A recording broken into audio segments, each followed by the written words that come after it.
Good evening, everyone. Welcome to People's University Livestream Physical Science. Tonight, we're going to have a panel discussion about some issues related to science, about the scientific method, and how you find good science online and other places. Before we introduce our guests for the panel this evening, I just wanted to announce a couple of things. This Tuesday, January 26th at noon on Lunch with Books live stream, Linda Cummins, a longtime life editor at the Whaling Intelligencer and News Register, has done a lot of research on a woman from Wheeling named Marion Teresa Moses, who most of you probably never heard of. And we call the program Archiving Wheeling Presents Lesser Known Legends of Wheeling. Ms. Moses interacted with Cesar Chavez and Dorothy Day and Gloria Steinem, people like that, but was dedicated to helping the poor. So you'll hear about that on Tuesday. And next week, Erin, one of our panelists this evening, will present the fundamentals of chemistry. That'll be 6:30 next Thursday. And we'll be getting into the meat of the science, the physical science that we'll be talking about during the series. Our guests this evening, and you can see them on your screen now. I'll introduce each one briefly. Darlene Stradwig is Field Site Coordinator, Ohio and Marshall Counties for West Virginia University Health Sciences and Technology Academy, and she will tell you more about that in a minute. Erin Duffy, who I already mentioned, happens to be my sister, earned her BS at Wheeling Jesuit College and her doctorate at Yale, which I've never heard of. I think that's pretty good school. She's Chief of Research and Development at Carbex, Boston University. And Stacey Vargas, you see Stacey down there in the bottom right, is a physics professor at Virginia Military Institute in Lexington, Virginia. She earned her BS in physics from Wheeling College in 1988 and her PhD at the University of Connecticut. Mary Ellen isn't with us yet, but hopefully she'll be here soon. And you met her last week, and I'll when she comes on, I'll introduce her again. So we wanted to start this evening by giving each panelist an opportunity to make an opening statement and talk a little bit about their work. And we'll start with Darlene Stradwig. Good evening, everyone. My name is Darlene Stradwig. I am the Field Site Coordinator for the Health Sciences and Technology Academy, or HISTA for short. HISTA started in 1994 in West Virginia. It's a program for high school students who are interested in going to any health science or STEM field. The reason we started HISTA was because we found that students may want to go into these fields but didn't have the scientific background to get in the fields. So our students do science research for all of the 4 years that they're in high school. We have usually about 700 students per year in the state of West Virginia. We're in 27 counties in West Virginia, and it is only a West Virginia program.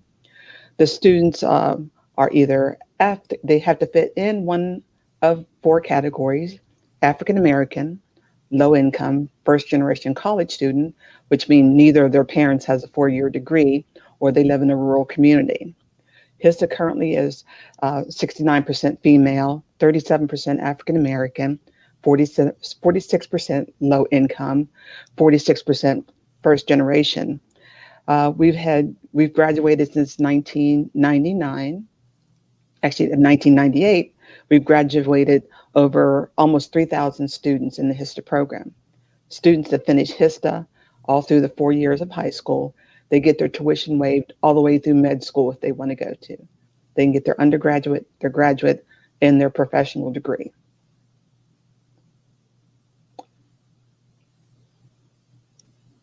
Thank you, Darlene. Let's have Stacey go next. As Sean mentioned, I'm a professor at the Virginia Military Institute. I enjoy teaching all levels of physics here. I also do research. My research area is in laser spectroscopy, so I study sort of garnets and crystals and what happens in those if you hit them with the lasers. But more recently, I've switched over to free space optics laser communication. So using lasers to send information and studying sort of the propagation of the laser in the atmosphere to try to understand better the performance of light propagation in wireless communication. And last but not least, let's hear from Erin. Okay, can you hear me? Yes. Okay, great.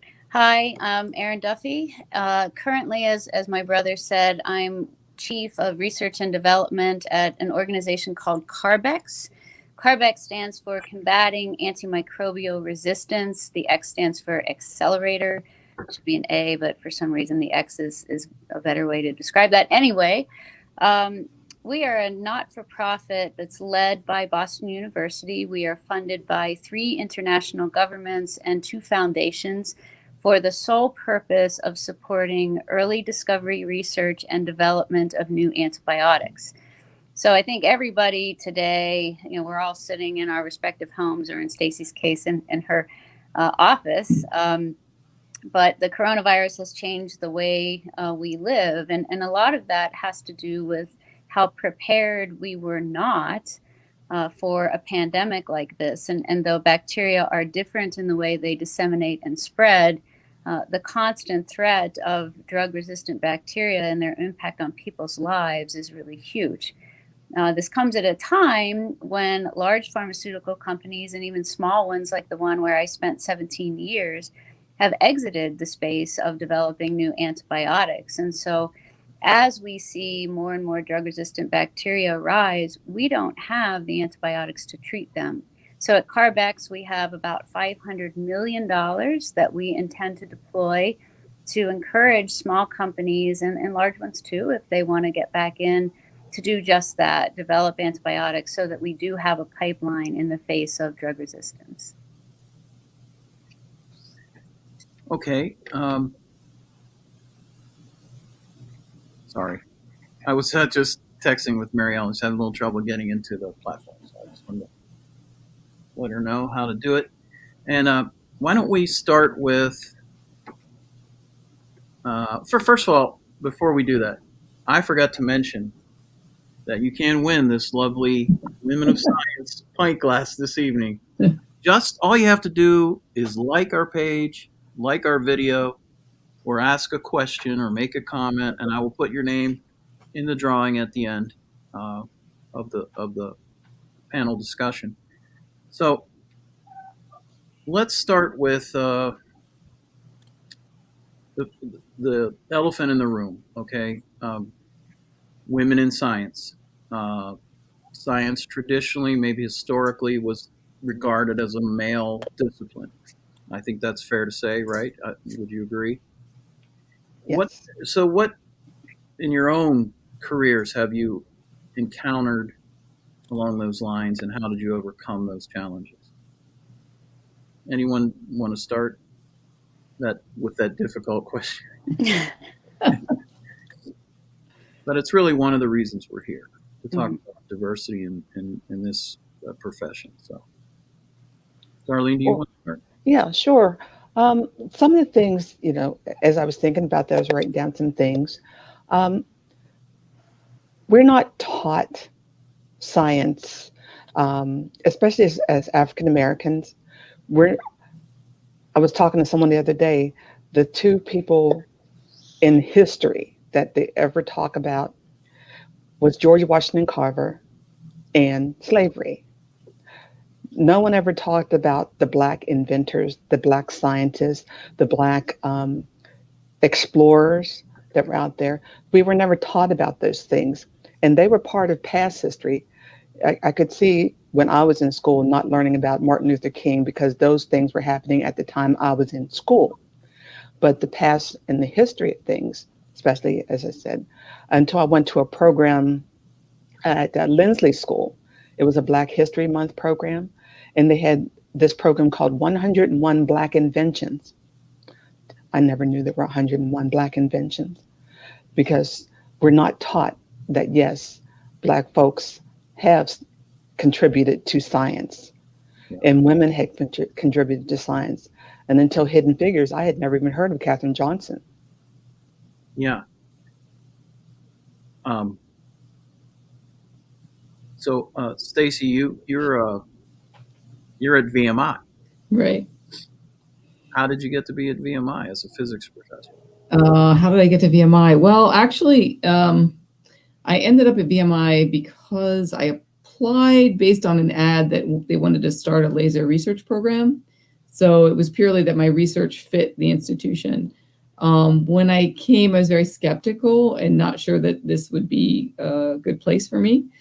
And at the time, VMI was still all male. They went co-ed in 97, I guess.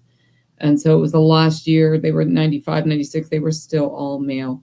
And when I came, it was definitely male dominated. I mean, there were no women in my department. There were no women in science. There were no women in engineering in terms of faculty. There was one woman in math. So it was definitely not an environment that felt, welcoming as soon as I walked in the door in terms of women and diversity. But I was treated very well, fortunately, here by the people that I interviewed with, and I found the cadets to be sort of amazing, engaging, and well-spoken, and just really kind of fell in love with the place. So I've been fortunate, in many ways that I came, but I'd be dishonest to say if there haven't been many barriers and many steps and hoops to jump through that my probably male colleagues would not and did not have to do the same. Same thing. Okay. I see Bonnie asked the same question, so I just wanted to put that up there. It's already been addressed. How about you, Erin? Do you have any thoughts on this subject? Well, it's interesting. I think I, like Stacey, have to say overall, I've been quite lucky in my career. And I'd like to say, not just because, this is broadcast from Wheeling and we share a history from Wheeling College, but in fact, I have to give a lot of credit to the chemistry professor there, physical chemistry professor Chuck Lohner, who is no longer with us, unfortunately. But, after what my mother will remember is a very embarrassing moment for her, when I was early in college, I thought I wanted to be a doctor like everybody else who's sort of interested in science and math. And my mother, who was a nurse, OBGYN nurse at Wheeling Hospital, I was interning or candy striping, doing something there. And she wanted me to see a live birth. And so she tried to bring me in like I was some nursing student. I was supposed to behave.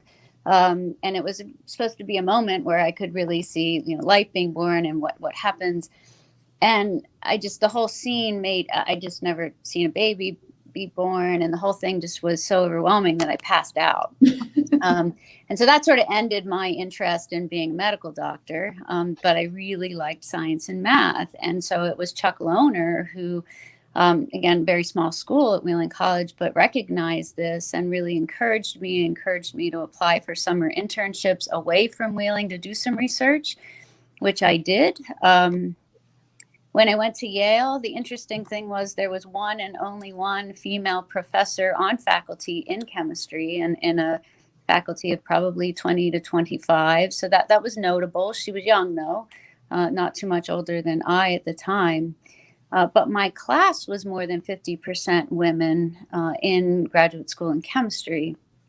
And that sort of continued throughout my career. I spent most of my career at a little biotech that, I helped to found, but the founding CEO, who was a scientist as well, was a woman. And our management team was always overwhelmingly women. And I continued that as I grew there. For the purpose, not, self-selecting women, but when there were women that we could recognize and elevate, I was very enthusiastic to do that. And I think that's important to continue. I think it's very true. And I would reiterate what Erin said. I think having a good mentor somewhere along the way is really helpful in encouraging women to pursue science. And I was very fortunate also at Wheeling College to have Dr. Noor, who was, without him, I would have never even thought of applying to graduate school. It just wasn't something on my radar. And then same at graduate school, there were not many women. There's one woman, the same Erin experienced, one woman professor. But I was very fortunate to have a really good mentor in graduate school also for my thesis work.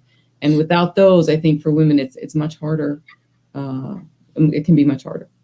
It is, but I do want to say one thing, and it partially goes back to when Darlene was talking about HISTA and the program that would pay for students all the way to medical school if they were successful.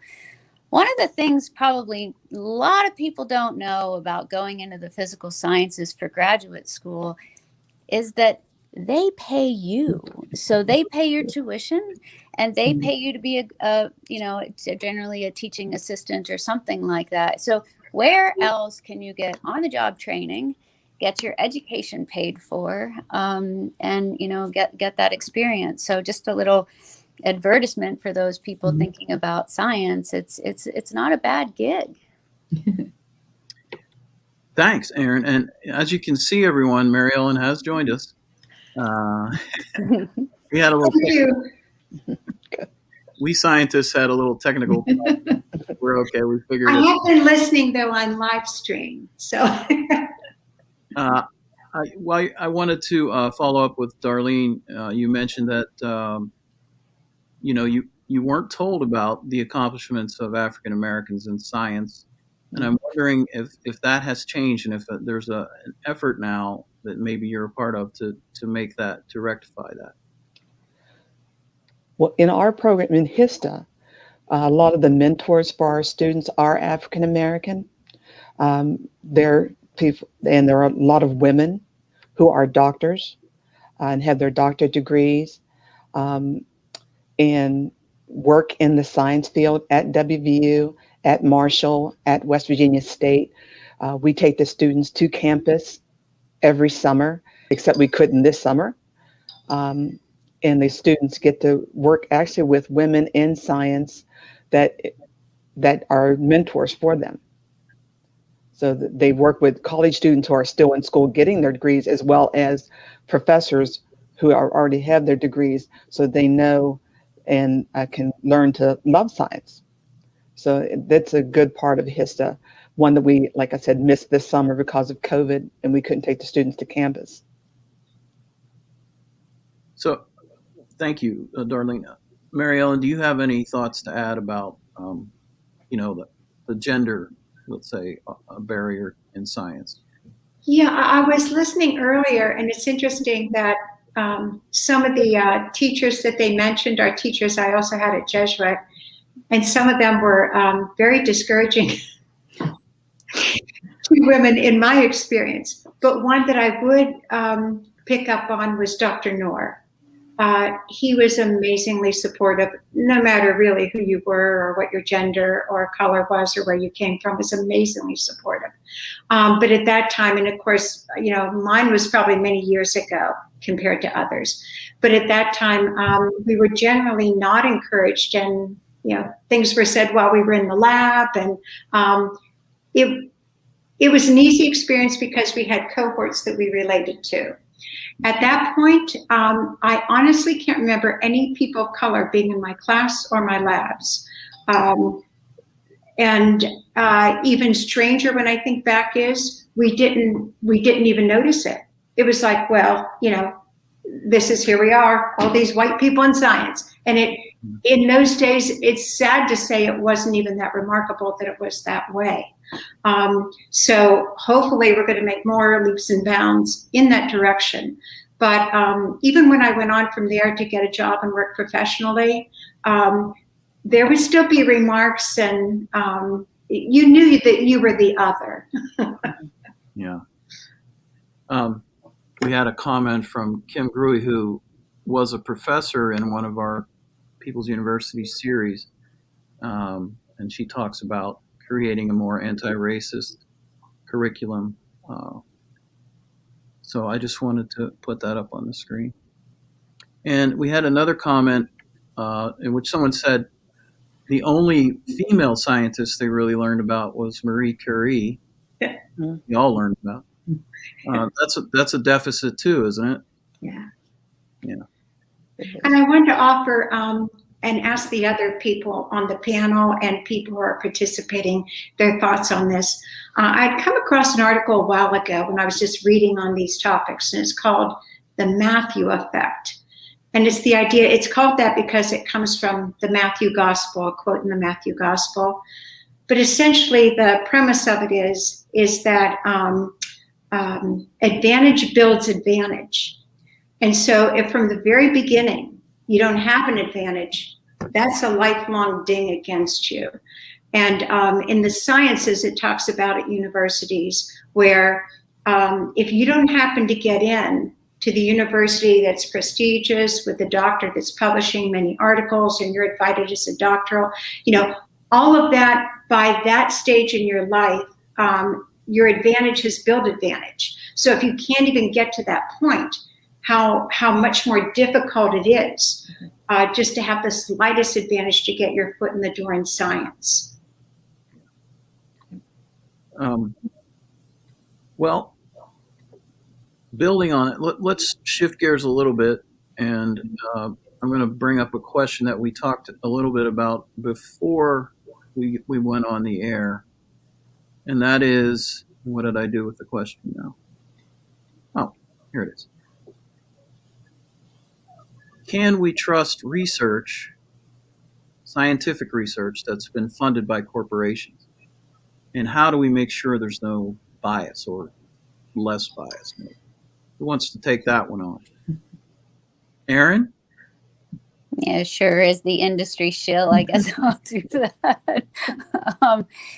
I think, well, the bottom line is, as we were talking about, is no matter what research is done, what's critical is that it's published in a venue where it can be evaluated appropriately. And so, that's called peer review journals. So you submit a manuscript and there are a collection of peers who do, review the material in there and decide to approve or not approve for that journal.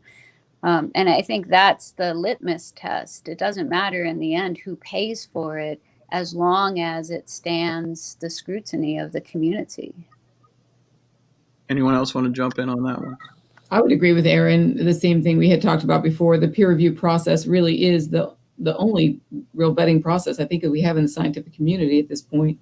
So we have to trust that process. Can there be bias in what's funded? That's where the real trick becomes, right? Because there's some really great stuff out there, but maybe you can't get the funding from a corporation to get it to go. The same thing that happens in drug development, right? If it's a strange disease, it doesn't get the funding as quickly as something that unfortunately more people have. So I think getting the funding from these places is more biased than maybe the science that comes out of the funding, if I were to say. Okay. And Stacey, that goes back to that what some of the articles were calling that Matthew effect, just what you're saying, that if you once get in that line of funding, then you get that advantage, and then you're always going to be in that line and on that listserv, where it's not always possible if you don't get that first foot in the door. And I always tell my students pretty much what you're saying is that just because it's corporate funding doesn't mean that it's a bad research project or they faked results. I just would never take it as the only research or the only article on that particular topic. And then go back in and whoever funded it, whatever corporation that is, go back and look at their board of directors, go back and look at the other research they funded, and you might start to see a theme of they only fund certain types of research, and all their articles seem to come out a certain way. And then I think that's another point of interest. It doesn't disqualify it, but I think it's another point of interest. I am wary. I don't disregard it, but I am wary when I see, in other words, Exxon funded a study on climate change. It may be good information in there, but I'm wary, and I would never take it as the only, who is it citing? What research is it citing? And that's the kind of approach I would take. Well, it's healthy to be skeptical, right? That's part of science. So Kim brings up a question that's related to that. I'll put it up on the screen. Her thesis says that an anti-science campaign does exist. And how do we debunk dearly held ideas that contradict the science we have? Any thoughts on that? I think we were talking about this a little bit before, we went live, and part of the challenge here is that we as scientists aren't often the greatest lay communicators. And so I was saying, I mean, when I go and read like a legal article, I know all the words, they're English words, but how they're constructed in a sentence makes zero sense to me. And I think often we, so when you write your journal. Erin, your sound went out. To consume it. And so I think if we can be a little better about that, or be a little. Yeah, your sound's going in and out, unfortunately. Sounds like she can't hear you. Can you hear me, Erin? Let me. It looks like your audio came back here. Let's see. Erin, can you hear me? Erin. Well, I will just say this before we move on. Maybe we can have Erin comment on that later when her sound's working again. Can you hear what I'm saying? Lawyers do that deliberately, and Mary Ellen knows this as well. We make things very difficult to understand because only a lawyer can decipher these things, these concepts, and you need them when you go to court. So I would like to defend the legal profession.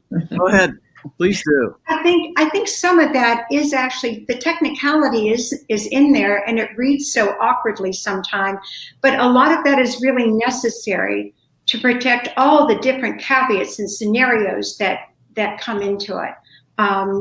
And I also wanted to ask all the people on the panel and the people watching, if they had an opportunity to see Dr. Fauci, speaking of science and anti-science, if they had an opportunity to watch Dr. Fauci today, he gave us a whole course on vaccines and straightened out exactly what was going on, very transparent, very honest. Darlene, I see you nodding. Were you able to catch him? I love Dr. Fauci. Yeah, he was great today. And it's like, he's just like, this is how it is. And he said, without saying, I finally get to tell the truth. Yeah. And he shouldn't have had to have been held back like that.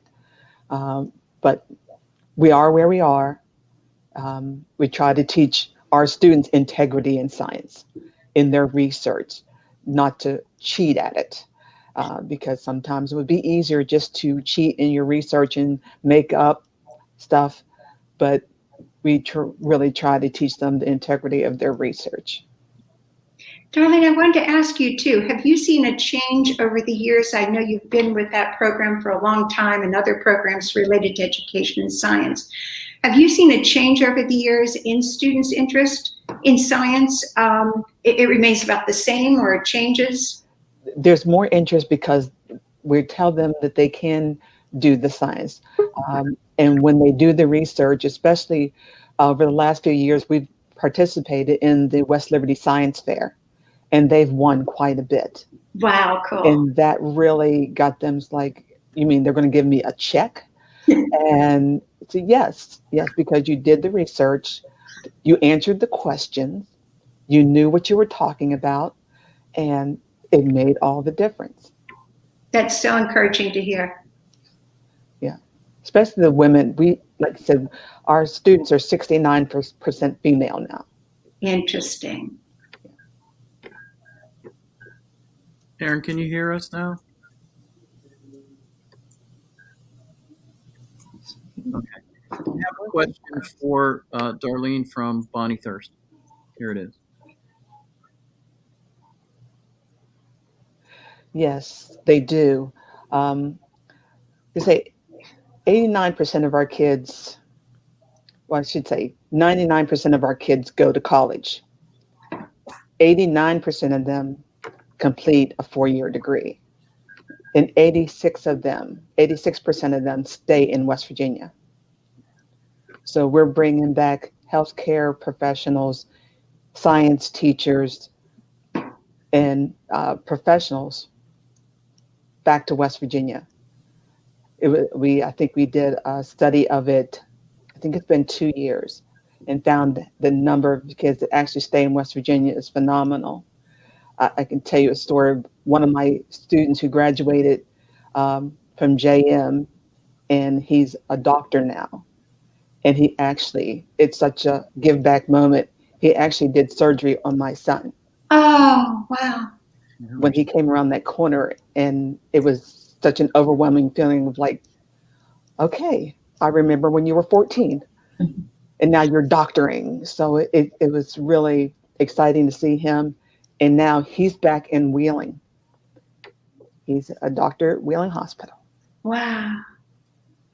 Darlene, I wanted to ask also, do students ever share with you any encounters they have with racist or strange remarks or conversations, or In school and college? in school or college? Yeah. Well, both. Okay. The kids have, a lot of issues in school, issues with race. We talk about it a lot. They've done their science project on it. Not systemic racism, but the word never comes to me when I'm trying to think of it. But they talk about it. We have different things. It goes from not learning, as I said, having any information about African American scientists in school, not elementary school, not high school. And the other thing is, I can tell you, I never, ever had an African American teacher or professor. Yeah. So I'm sure a lot of these students are going through the same thing. Yeah. But when they do get the encouragement from HISTA, from all the women, all the Black women, all the Black men that they encounter through HISTA at the different college campuses, it's getting so much better. Yeah. But it also starts with parents who don't have a higher education. Some are struggle with letting their kids go. One of the things they said, they don't want them rising above their raisin. And so when you get those students and the parents don't want them to do any better because they don't want getting too big for their britches, is one of the things I've heard people always say. And then you get to school, you get to college, and West Virginians, especially some of the Southern West Virginians, has a strong accent, dialect, I'm not sure what's the correct word for it, and have a professor say, well, if you want to go anywhere, you have to lose that accent. So there's a combination of things. It's being from a rural area, having that, being Black, rural, and having that accent that sometimes they don't get, I don't know what the word, that's not respect, but they don't get the attention. It's like they're always trying to change them instead of help them. And I think I get a lot of that back from the students. Wow. Bonnie has a question for Stacey, so I'll put that up now. Is my laser primary for military use? Actually, no. Most of my research has been either for scientific research, but I also worked for a small startup when we were initially starting a free space optics wireless communication link. And so much of what I did was to try to help this startup with the science that they needed to be worked on. So actually, none of what I'm currently working on is a military application. Okay, Erin, can you hear me? Yes. You had said something before when the topic was bias and why people have lost trust in science, and your microphone went out, so I wanted to give you an opportunity to say what you were saying then.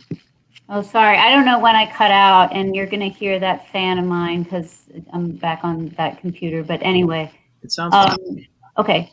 So one of the things that we were talking about at the before we went live was that often when we write manuscripts for peer review, they're written for our peers, And that often means we're using language that is maybe too technical. It's great for communicating within science, but to communicate with lay people, we don't do a very good job at even an introduction or conclusion or something that's consumable. I think I was saying maybe before I cut out that it's the same for me in other fields. Like if I pick up something in a law review, you know, I know all the words, they're English, but in a sentence, they don't make any sense to me.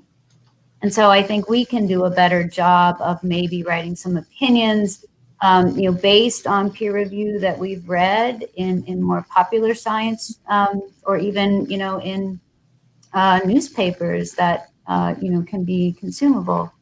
On the other hand, I will say, you know, there are some really good science editors in some of your bigger journals. So, you know, I particularly follow the New York Times and the Washington Post, who I think both have terrific science correspondents. And I would say the Wall Street Journal as well. Those are like the three I read, and they often distill it in a way that is consumable.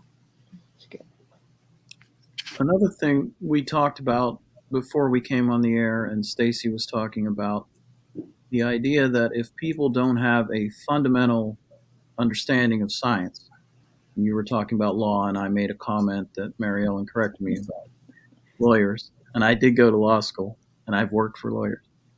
But and I was only kidding in part. That was in jest. But the point is, and I forget where I was going with this. How did I start my sentence?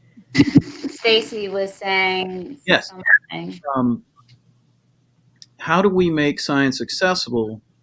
And part of that is what we're trying to do here. But, you know, it's an ongoing thing. Science accessible to people who have no training or understanding of it. Stacey, since you started that conversation. Well, I think some of it goes back to what Erin said, which is this communication that scientists have to get better at communicating.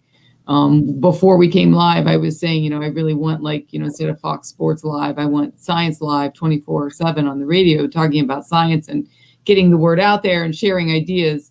But you know, scientists, I think, are at a point where they need to sort of step up, as Erin said, get information out there to the general community. The other issue I think that is challenging now with science is the wealth of knowledge in science in great ways is, you know, rising exponentially.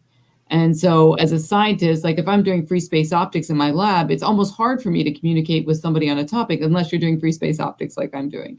So we get so specific in our own area that we forget how to communicate with the broader audience.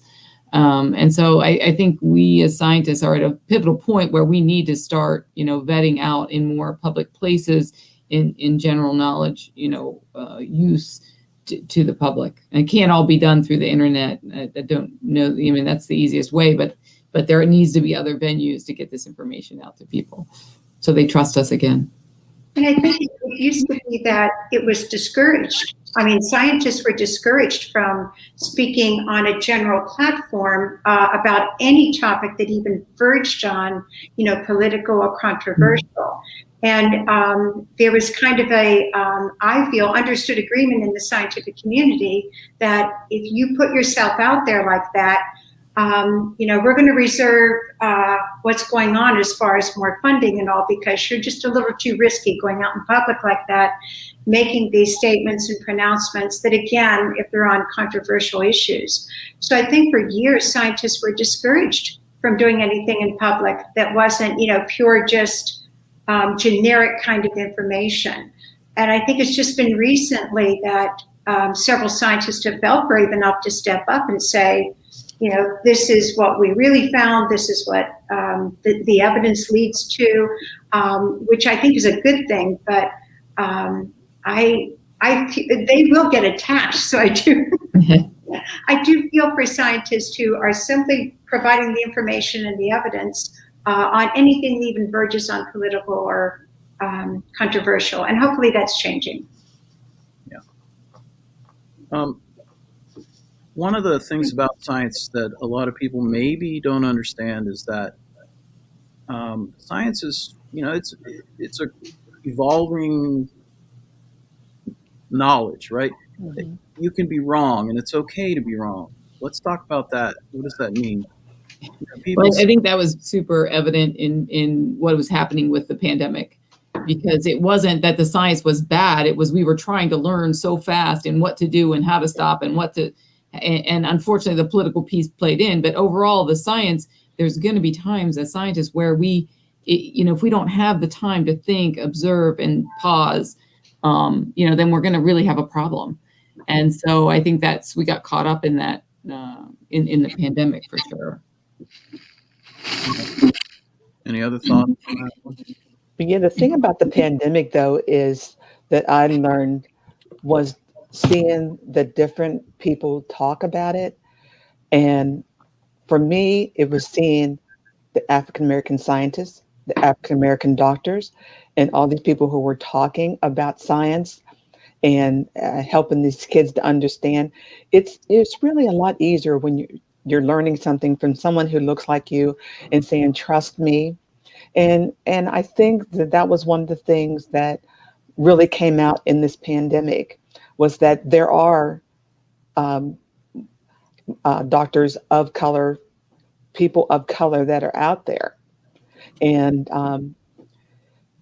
a lot of things through HISTA, we take kids they had this big science program in Washington, D.C., and we took our students there so they can see actually scientists presenting their projects. We presented science projects at our state capitol with our students. So our kids, these young high school kids, are doing science and they're presenting it.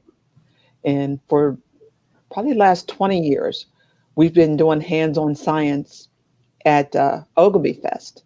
We're in the education tent, and we do anything with little kids to just explain to them, to get them interested at a young age in science. And that's very helpful.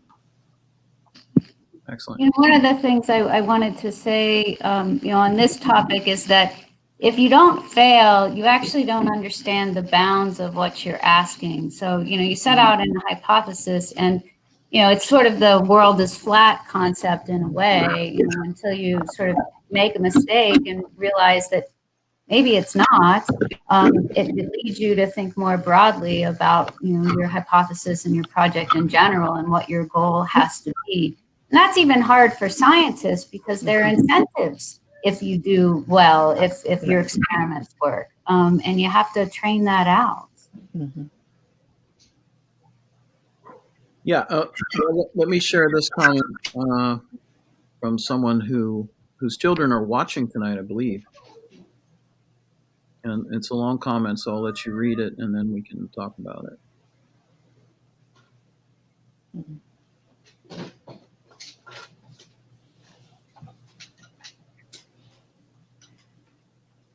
So she's asking about other resources for children to learn science.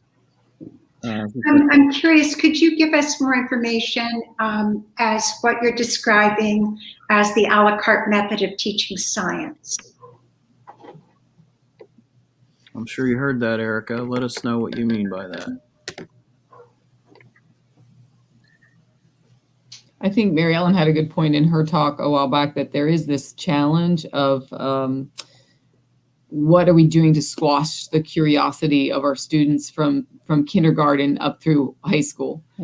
Kids, she said, are naturally curious, and it's absolutely right that they are so excited about science. I feel very fortunate that I got excited about science through my brother's chemistry kit. Like, he had this chemistry kit. I thought it was the coolest thing in the world, and I never lost that curiosity factor. But it's very true in our schools. We're going to these methods and this test, learn for the testing. And I think we're steering slowly away from learning for the learning purpose and the curiosity and the interest. And everything becomes learning for the test. Right. And as a result, we're sort of really in a bad place right now in terms of really stimulating our kids and their interest in science. Yeah. And that's what we found. Like I said, the reason was HISTA was started, and it's all hands-on science with the students because they stopped doing hands-on activities. And so the kids stopped learning about the science. Mm-hmm. But the things when they do, like at the science fair, there are a lot of middle school kids. There were more middle school kids because usually HISTA had only high school kids at the science fair. But the middle school would have 3 rooms full of kids with their science fair projects, and they were fabulous. And so the interest is there, is how to keep it going. Mm-hmm. And I think that schools don't reward. It's the same that Erin was saying about some of the, rewards for you failed. You didn't really fail in your experiment, but you didn't come up with the ultimate answer. You eliminated one of the answers that weren't true. That's not highly rewarded, at least in publication. And I think in school, that curiosity type learning isn't rewarded. You progress through by getting those standardized tests or those ACS. And so we're putting education in a really tough bind. It's like, you're damned if you do and you're damned if you don't. So it would help if, however we're going to be evaluated, would match up with what the students really need, which is this hands-on learning that Darlene is talking about. And the lady who was talking about sites for kids, there's a site called Science Exploratorium. Great hands-on activities for little kids, and that's what we use when we have the hands-on activities at Ogilvy Fest, because it's a lot of just can you put it's like ooze and different things that they can touch and they can mix and we usually let them take it with them so that they can go home and remember what they had done. So those are things for young kids. That's a great site that I use every year. What was the name of the site again? It's called Science Exploratorium. Exploratorium. Okay. Here is Erica's reply, clarifying what she had said earlier. Yeah.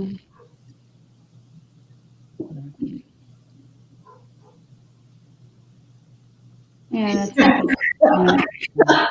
I hear you, and I'm gonna play the other side right now, because I don't love being completely exploratory. I really don't love that everything's got to be fun and games, and I think that sometimes you're going to the other extreme now, and I think that's what Erica is saying there. You want to capitalize on their curiosity, but you also want to impress to them that science is intense work, and to really find the answers and figure things out, you do have to know certain principles and really understand them like in depth.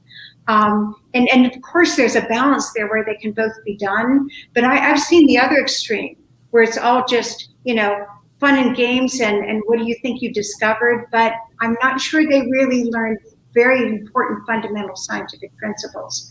And I wonder how you all feel about that. It's funny, Sean flashed up a comment by Bonnie Thurston, which I was going to say not as eloquently, but I think it's really true that, we've gotten away from this, truly liberal education where you have a base in every discipline that then allows you to do the, exploration in terms of the practicality of the science. So I completely agree with that. Yeah, that's the beauty of liberal arts, right? I mean, there's a downside to it in which there isn't that depth. But of course, you take a major and you focus in, but having a background in everything so that you're conversant in every discipline is a good thing. That's something I think maybe we've lost sight of a little bit these days.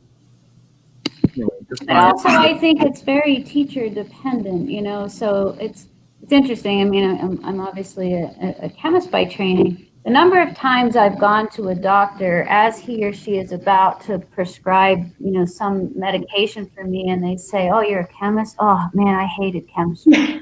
and I think, well, what do you think that drug molecule is that you're prescribing?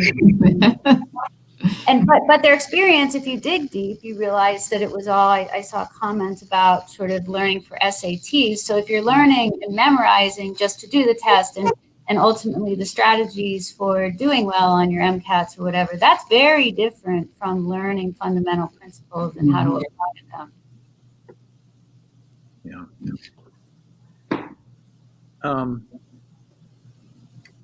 Well, here was another comment that maybe is worth delving into.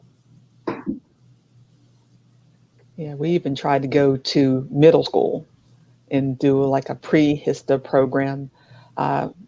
Worked for a little while with Laughlin Chapel, but it's kind of hard when you don't have the funding to do the things that you want to do. But we try to interact. Like some of our students went and they taught elementary school students how to make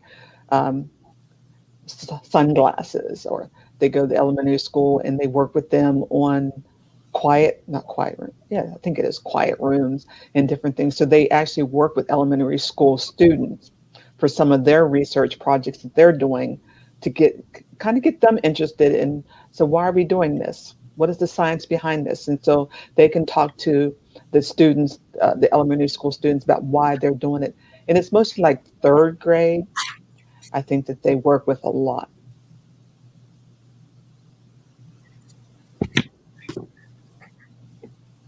I want to see if, okay, here's a comment from Bonnie.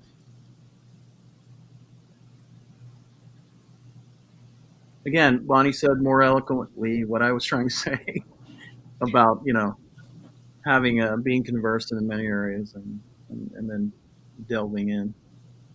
But what about liberal arts? So have we given up on that as a nation? What do you think? Because most of us, I think, come from a liberal arts background, if not all of us, here in this panel.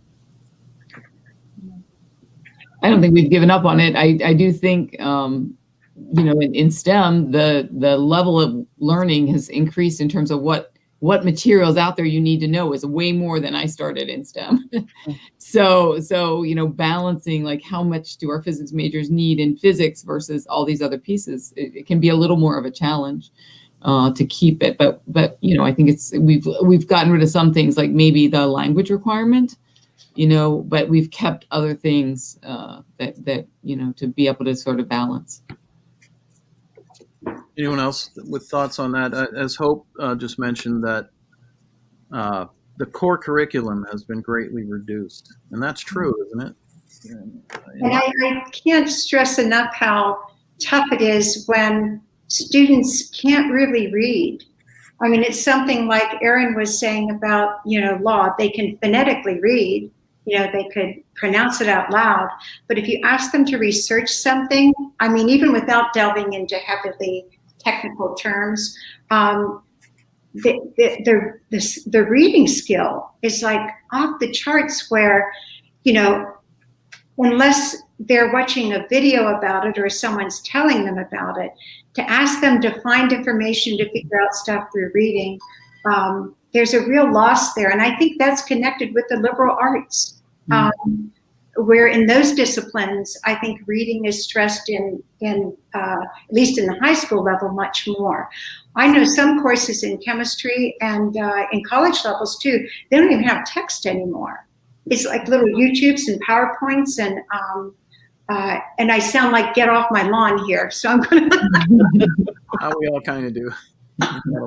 But I miss the liberal arts in science, particularly because of that lack of literacy and kind of a long read, to do the long read.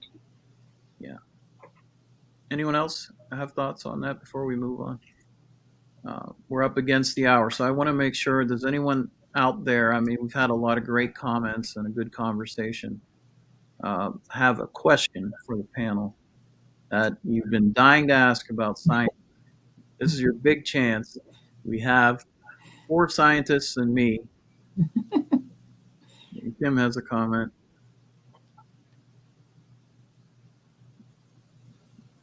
Okay. Oh. I'll just leave that right there. I'm not sure. Not an expert on that culture, but we're all exposed to it recently, unfortunately. Does anyone have a question among the panelists or another panelist? Here's another. Oh, open. Okay, Kim's asking about open education and open research. Any thoughts on that?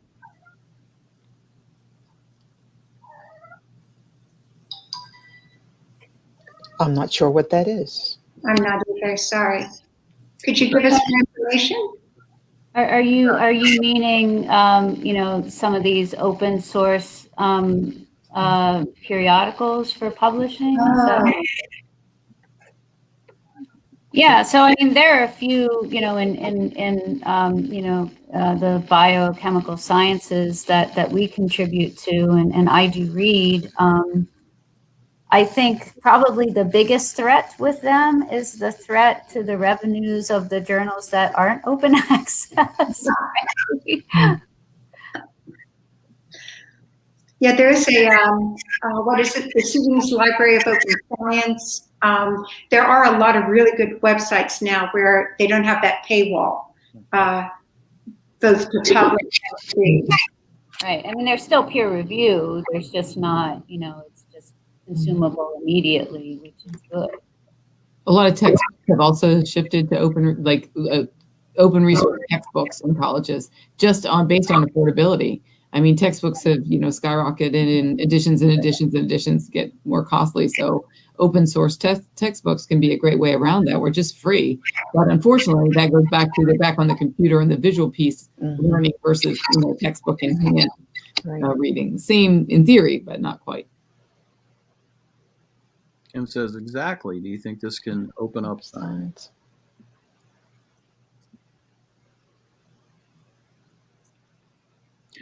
Okay, good comments.